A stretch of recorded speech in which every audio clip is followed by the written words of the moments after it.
It was a sunny afternoon. I was tightly holding a cup of tea a little girl offered.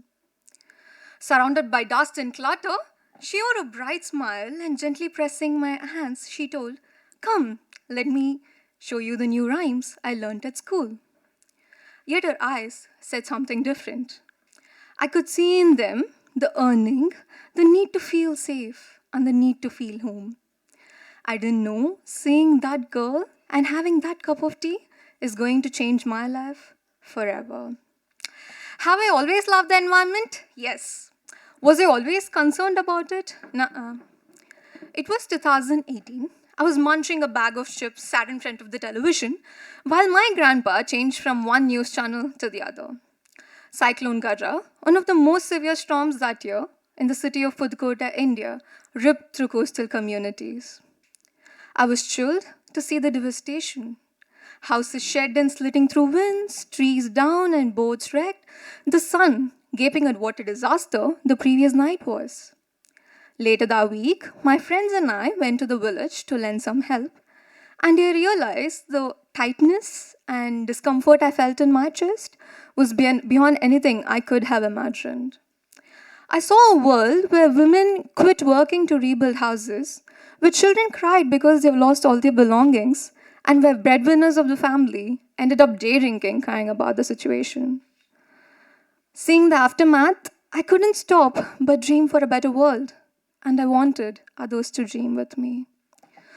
Dream a dream for me where there are houses that don't get flown away by winds, where quitting school to help family isn't the first choice, and where communities are meant to support growth and not restrict it. Through the day, as we took one brick at a time to help rebuild the houses, I realized children still played with the broken windowsills, and women who were only left with a loaf of bread still offered us that cup of tea. In a place where everything had been taken, generosity and togetherness remained.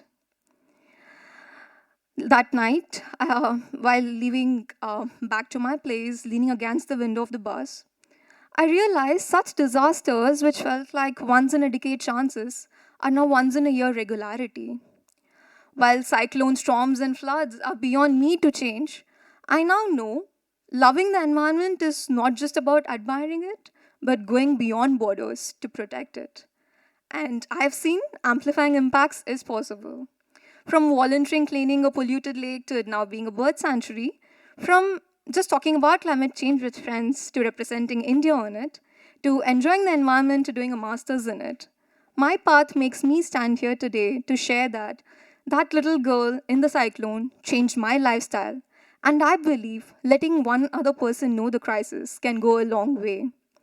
If I could talk to the people I met after the cyclone, I would tell them that their resilience taught me more than any book or course could ever.